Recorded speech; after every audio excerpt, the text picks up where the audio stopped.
It was February 16th, 2003, a quiet Sunday morning in Antwerp, Belgium. The city, often referred to as the diamond capital of the world, was just waking up. Its diamond district, a tightly secured area home to hundreds of diamond merchants and billions of dollars worth of gemstones, was supposed to be impenetrable. Supposed to be.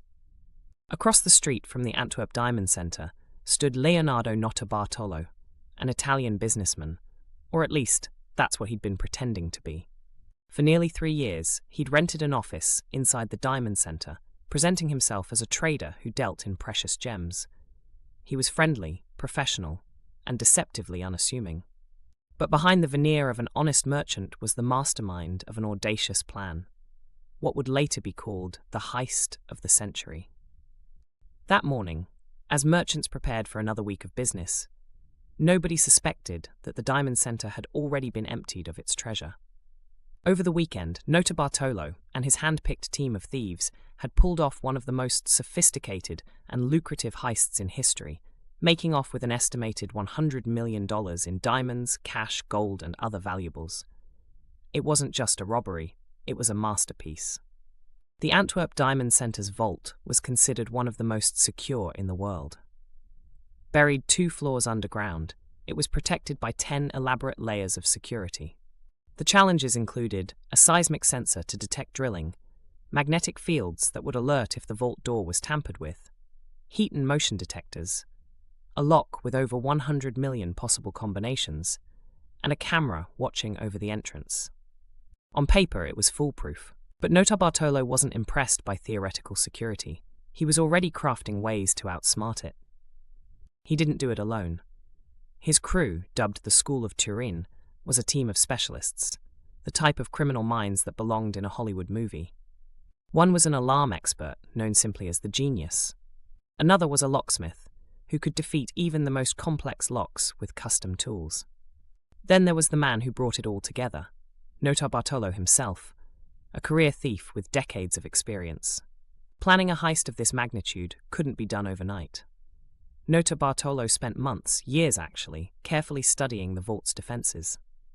He observed the movements of security guards, learned the quirks of individual diamond merchants, and infiltrated the building with a hidden camera disguised as a pen. Every detail, no matter how small, was collected and analyzed. But the real stroke of genius came in how the thieves bypassed the vault's 10 layers of security. There was no brute force involved, no drilling through walls or explosions. Instead, they used precision, deception, and custom-built tools, many of which remain shrouded in mystery to this day. For example, they bought a can of women's hairspray, a seemingly banal purchase, but one that would prove critical.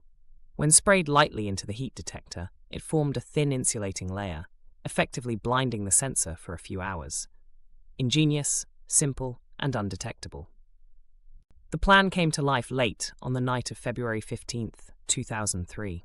Under cover of darkness, the team entered the Diamond Centre using a forged master key made by their locksmith.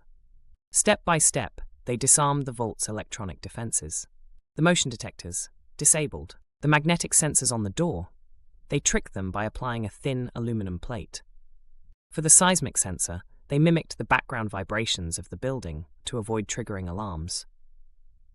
Every tool had been custom crafted for this specific job, the culmination of years of meticulous preparation. The vault itself held 189 safe deposit boxes, each belonging to wealthy merchants storing their most valuable gems. Picking their targets carefully, the team opened 123 of those boxes, stuffing bags with loot. What made the heist even more audacious was the calm with which they worked. There was no rush, no chaos, just a quiet, calculated dismantling of what had been deemed an impenetrable fortress. When they finally exited the vault and locked the door behind them, they left almost no trace of their intrusion. Unfortunately for Notarbartolo, though, success bred complacency. On their escape, they took the contents of every trash bin they had used during the heist, intending to burn any evidence. But as they headed toward their hideout in a rural area near Brussels, the thieves panicked. The burnt remains of the trash weren't adequately destroyed, and a careless mistake left behind something incriminating: a plastic bag containing receipts and photographs tied back to Notarbartolo. When police discovered this oversight, it opened the door to an investigation that eventually led to his arrest. But here's the part that adds to the intrigue. Leonardo Notarbartolo has always insisted he was just an errand boy in a scheme orchestrated by powerful diamond traders looking to execute an insurance scam. According to him, the $100 million figure was massively inflated, and the thieves had stolen far less than the public was led to believe. Whether this story is true or merely a tactic to deflect blame remains an open question. What the police couldn't recover, however, was the stolen loot. Diamonds, unlike other stolen goods, are untraceable. They have no serial numbers, no paperwork once removed from their secure origins.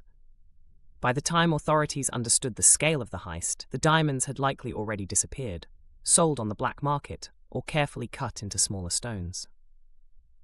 Despite the eventual arrest of Notarbartolo and several accomplices, most of the heist's mysteries remain unsolved. Where are the diamonds?